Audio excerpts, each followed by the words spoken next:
Banyak sekali orang-orang yang Allah Subhanahu wa Ta'ala pilih untuk bisa berkorban ini dengan cara yang aneh-aneh, Pak. Ada yang nabung itu sampai 8 tahun, Pak. Dapat-dapat dibuka buat korban. Ada yang nabung 15 tahun, ya, celengan dibuka korban. Ya, yang unik itu mempertahankan niat 15 tahun pengen korban gitu loh, Pak. Dahsyat. Kok bisa istiqomah tetap pengen korban 15 tahun lamanya mempertahankan niat itu? Itu yang gak mudah. Dan kalau kita kan kumat-kumatan, Pak, ya, barangkali ya, kita seringkali kadang pengen korban, tapi kalau sudah ketemu baju murah, diskon begitu ya, kadang niatan korban udah hilang. Seperti itu, udah berganti jadi keinginan-keinginan dunia. Nah, ini ada orang istiqomah bisa nabung 10.000 hampir selama beberapa tahun, habis itu dipakai kurban. Ya Allah, inilah yang luar biasa dari kekuatan istiqomahnya seorang muslim. Maka dari itulah, melihat hal semacam itu, mari kita berkaca pada diri kita. Dan terus kalau memang saya benar-benar gak mampu mau diapakan, oke, baik, gak mampu sekarang ini. Ada banyak amal yang pahalanya kayak kurban. Maka yang ini aja deh. Kalau nggak bisa kurban yang itu, ya udah kurban yang ini. Ya, Allah Subhanahu wa Ta'ala udah nyiapin untuk orang-orang yang nggak mampu juga bisa kurban. Jangan khawatir. Apa itu yang pertama? Datang sholat Jumat paling awal. Ya, kata Rasulullah SAW, wa man raha bis sa'atil ula fa ka'annama qarraba badanatan. Siapa yang berangkat sholat Jumat awal-awal, maka dia itu seperti kurban onta. Siapa yang berangkat yang kedua, maka seperti kurban sapi. Kloter ketiga seperti kurban kambing. Kloter keempat kurban ayam. Kloter kelima seperti kurban telur. Nah, kalau setelah itu khotib sudah mulai naik mimbar, maka udah tidak ada lagi pahala. Ya, karena malaikat sudah tutup buku ikut dengerin khutbah. Makanya orang-orang yang berangkat ke masjidnya, kok setelah khutbah sampai sini cuma dapat sah, tapi keutamaannya nggak dapat. Ya, sholatnya sah, tapi keutamaan hari Jumat dan sholat Jumat tidak dapat. Ya, begitu juga orang-orang yang datang ke masjid waktu berkhutbah malah ditinggal tidur, ya nggak dapat pahala juga, Pak. Begitu juga orang-orang yang ketika khutbah malah ngobrol, nggak dapat pahala.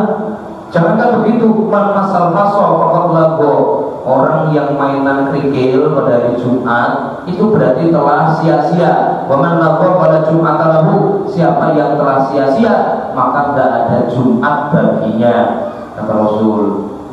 Maka dari itu barakallahu yang nggak bisa kurban, ayo yang jujur kepada Allah. Ini ada amal setara kurban. Tolong kalau hari Jumat berangkatlah awal,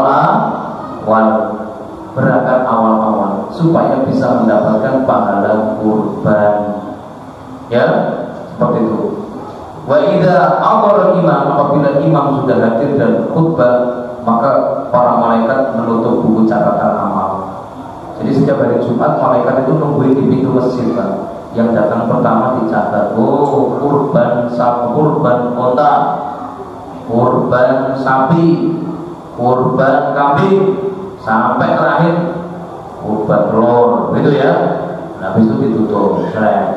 Ini yang lain sebagainya korban setan ini semua ya, tidak mengikuti panggilan Allah, datangnya telat, ya. Cuma demi melaksanakan sholat Jumat yang sah gitu aja, tapi gak dapat keutamaan karena malaikat sudah gak nyatet setelah imam khutbah. Ya, berhati-hati.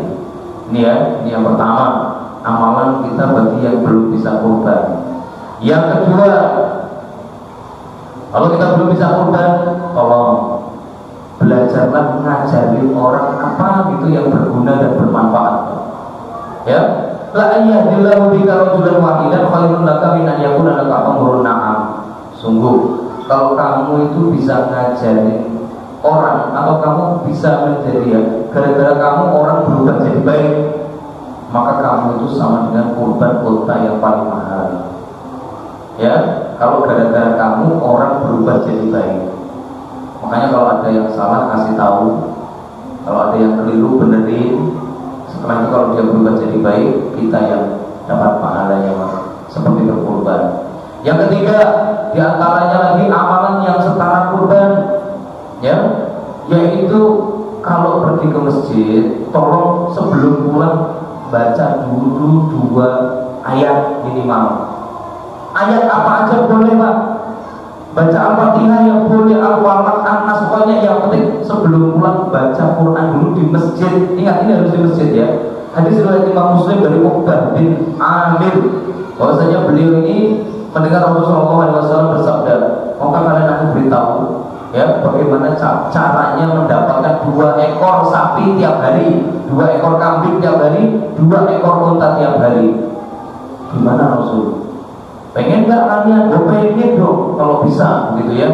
Ya, datang ke masjid lalu kalian baca 2 ayat, maka kalian begitu pulang kalian telah mendapatkan pahala seperti orang yang mengorbankan unta 2 ekor.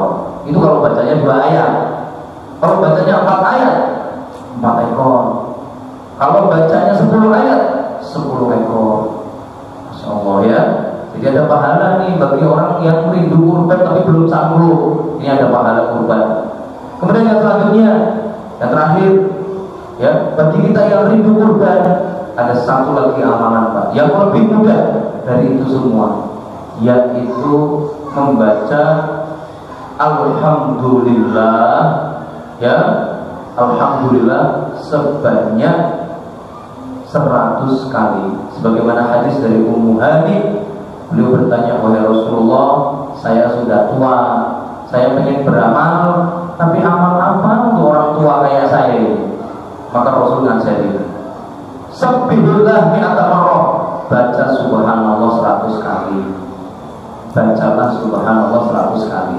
Itu setara dengan kamu memerdekakan 100 budak. Wa hamidillah mi'ata marrah, bacalah alhamdulillah 100 kali. Itu setara dengan kamu kurban 100 ekor unta. Dan bacalah Allahu Akbar 100 kali, itu setara dengan kamu menginfakkan 100 kuda perang di jalan Allah. Hadis sahih riwayat Imam Ahmad. Jadi kalau nggak bisa apa-apa, Pak, ya subhanallah, subhanallah, alhamdulillah, alhamdulillah, alhamdulillah, yang sebanyak-banyaknya. Itu insya Allah bisa menjadi ya penutup, ya, dan juga bisa menjadi pelengkap atas kekurangan kita kalau belum bisa berkurban. Jangan sampai disyariatkan kurban nggak mau, sama Allah dikasih solusi juga nggak mau, udah ditunjukin yang paling enak juga nggak mau. Nah kalau udah semuanya digelar kok nggak mau semua, oh ini berarti memang tidak mau aslinya orang yang nggak minat, nggak niat, gitu ya. Nah coba sekalian yang dirahmati Allah, maka marilah bersama-sama untuk kita semuanya menyikapi apa yang akan kita besok yang akan kita lewati di bulan Dzulhijjah itu dengan sebijaksana mungkin. Pastikan kalau bisa kurban, tapi kalau memang belum bisa, pastikan kejar pahala-pahala kurban yang Allah terapkan di dalam syariat-syariatnya. Insya Allah ya, mereka yang kurban dapat keutamaan, kita yang tidak kurban pun juga akan mendapatkan keutamaan. Pada hari kiamat kita sama-sama menghadap Allah. Ya, yang kurban ya silakan membawa pahalanya. Yang nggak kurban punya banyak pahala kurban dari amalan-amalan yang lainnya. Allah a'lam bishawab. Baik jemaah sekalian yang dirahmati Allah, sampai di sini mungkin pembahasan kita di kesempatan malam hari ini. Ada banyak pelajaran adab dan juga akhlak ya yang diselipkan Allah di dalam syariat kurban ini.